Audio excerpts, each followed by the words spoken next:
자, 7강 시작하겠습니다. 자, 이 명리학 공부가 깊어지려면 무조건 외우려고 할 것이 아니라 왜라고 물어야 됩니다. 이 자평진전에서 용신은 월지의 격을 말합니다.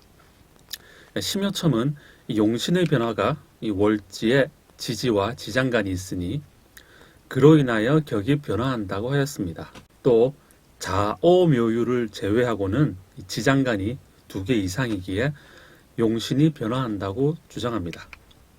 이 자오묘유에는 이 2개의 규윤이 교차함에도 마치 하나인 것처럼 설명하고 있습니다. 이 자수에는 임계, 오화에는 병정, 묘목에는 갑을, 유신에는 경신이 양기에서 음기로 변화함에도 하나라고 설명합니다.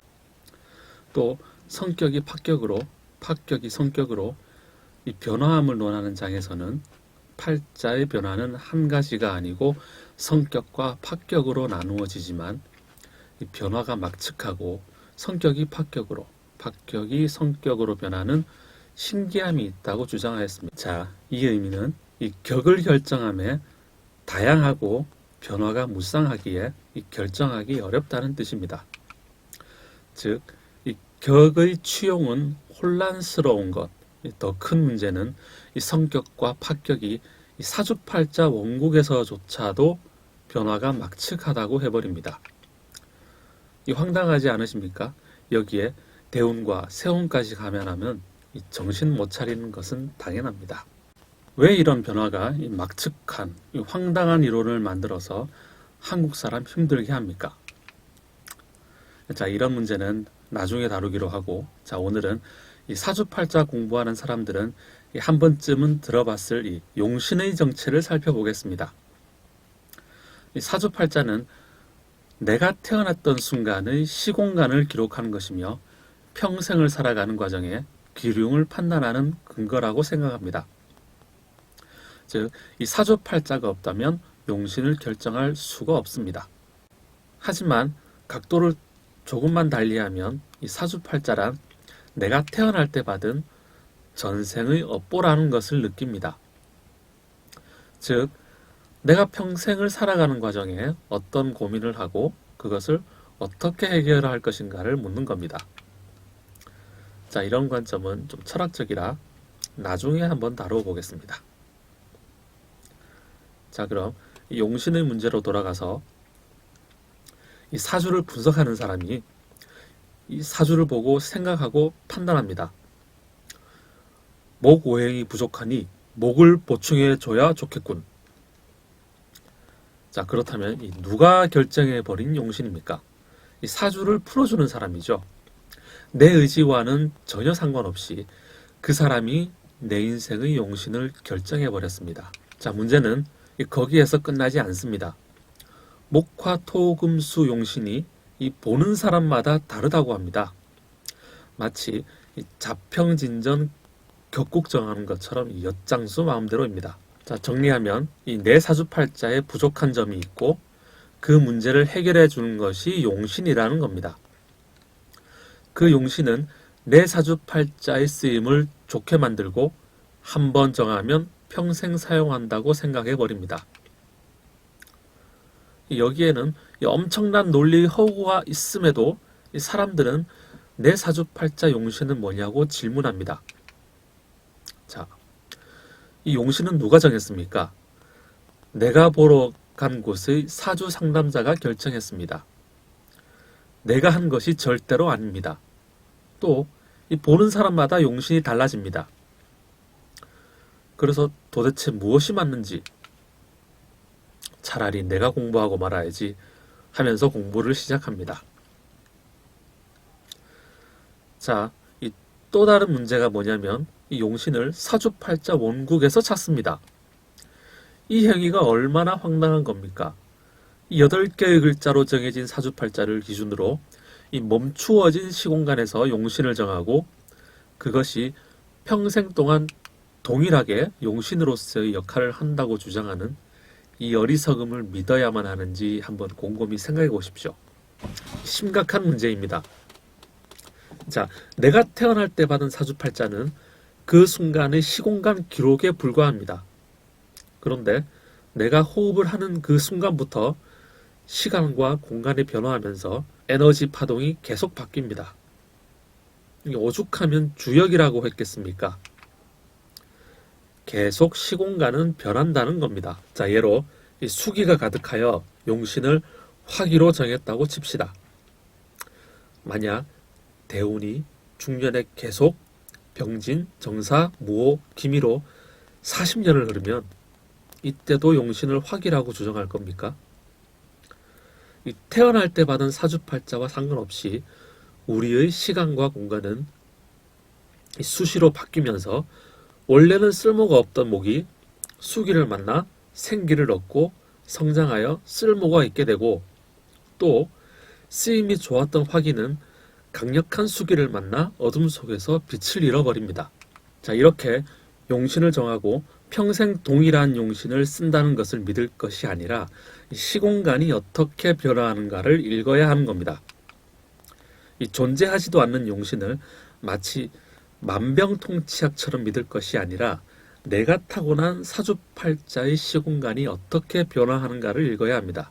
즉, 용신으로 사주팔자를 고칠 생각을 할 것이 아니라 이미 정해진 숙명이 시공간 변화에 따라 어떻게 변화하는지를 살피는 것이 더 현명합니다.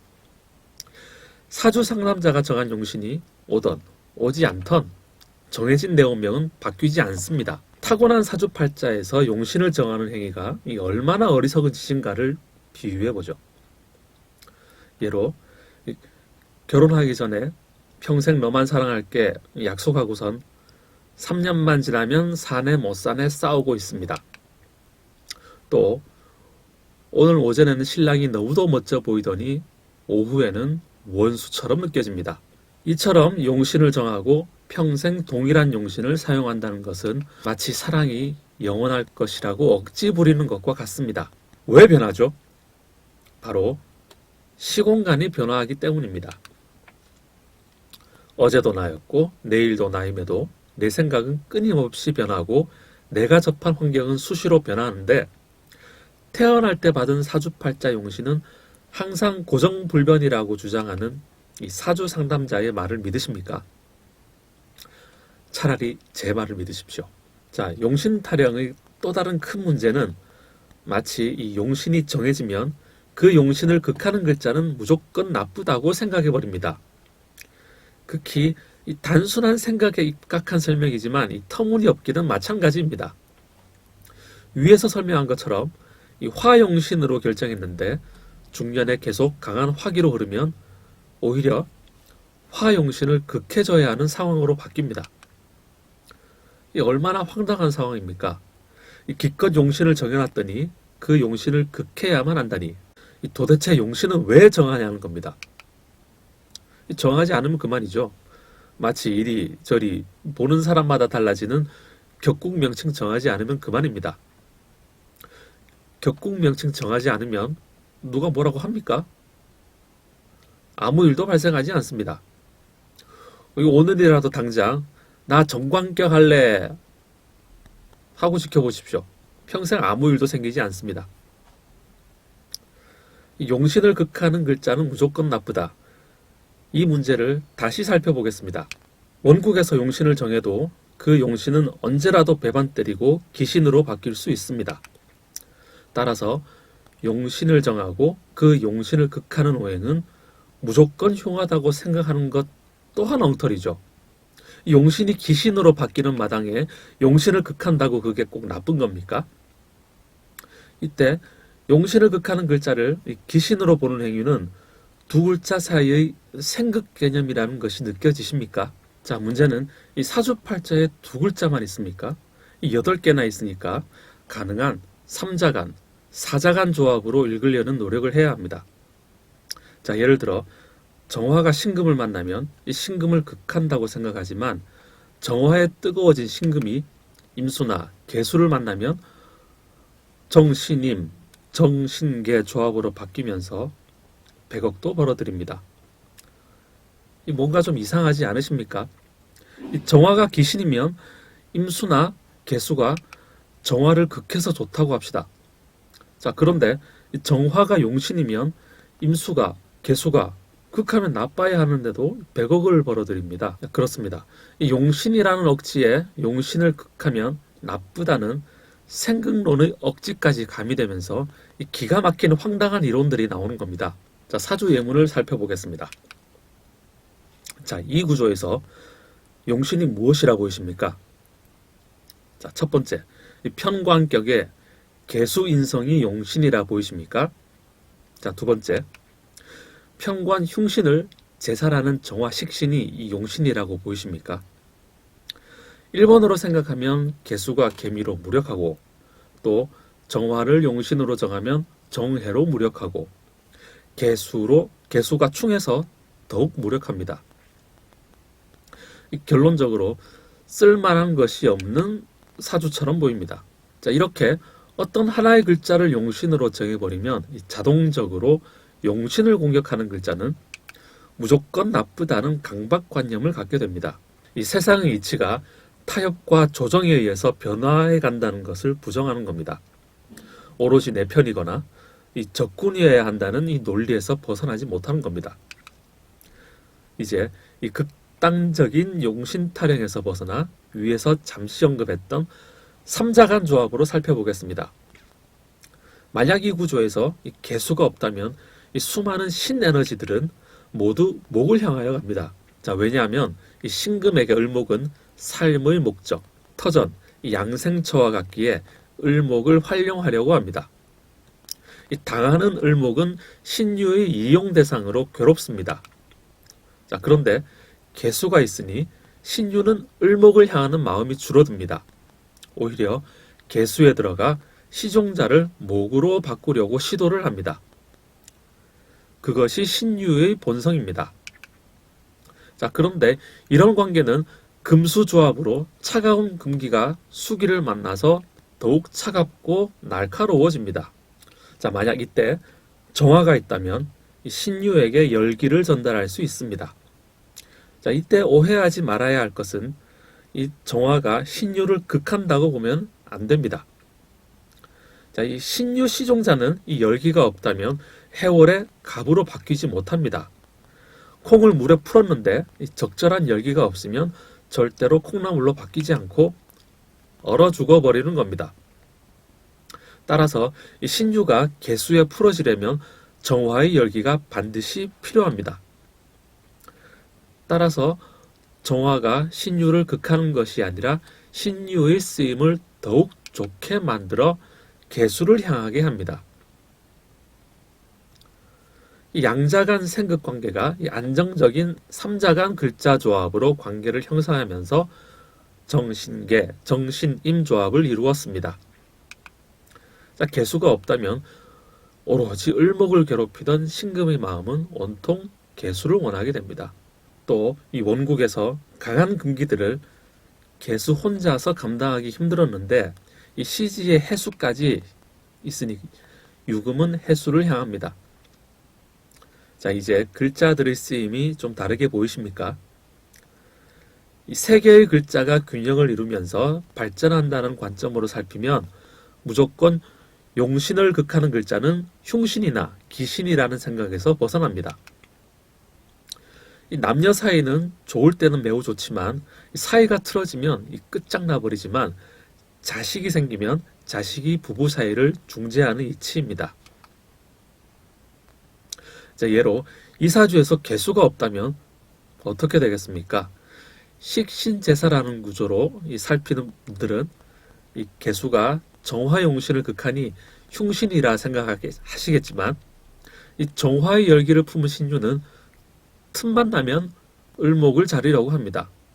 단명하거나 질병에 시달리거나 육체가 상하여 불구자가 될 수도 있습니다.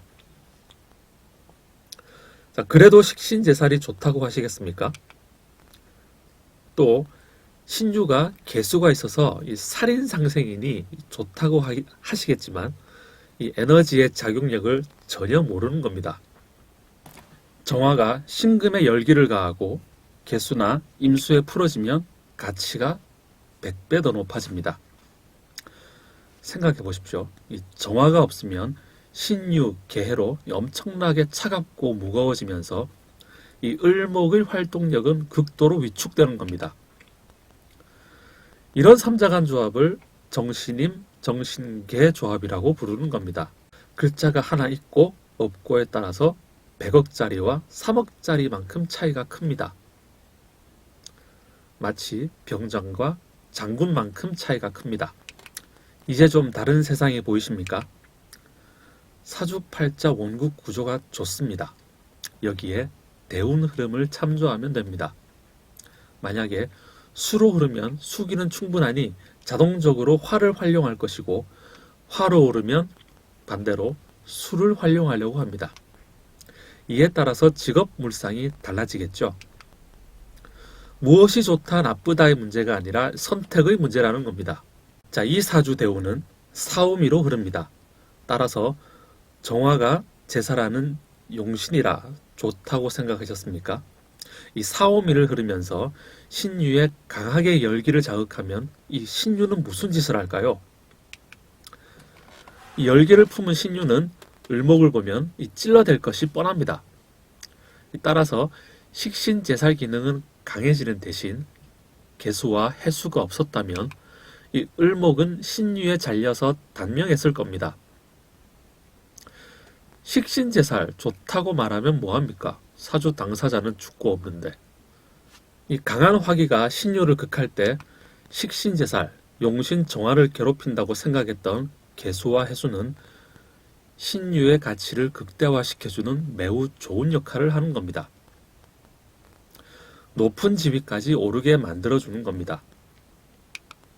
이 용신은 절대로 사주팔자 원국에서 정하면 죽을 때까지 고정불변하는 것이 아닙니다. 또 이 용신을 극하는 글자는 무조건 흉신이라고 생각하는 것은 터무니없는 겁니다. 용신은 존재하지 않는 허구이며 정할 필요조차 없습니다. 이 사주팔자를 분석한다는 것은 이 사주팔자의 시공간이 어떻게 변화해 가는가를 살피고 읽는 겁니다. 이 존재하지도 않는 용신의 허구에서 얼른 탈출하시기를 기원합니다.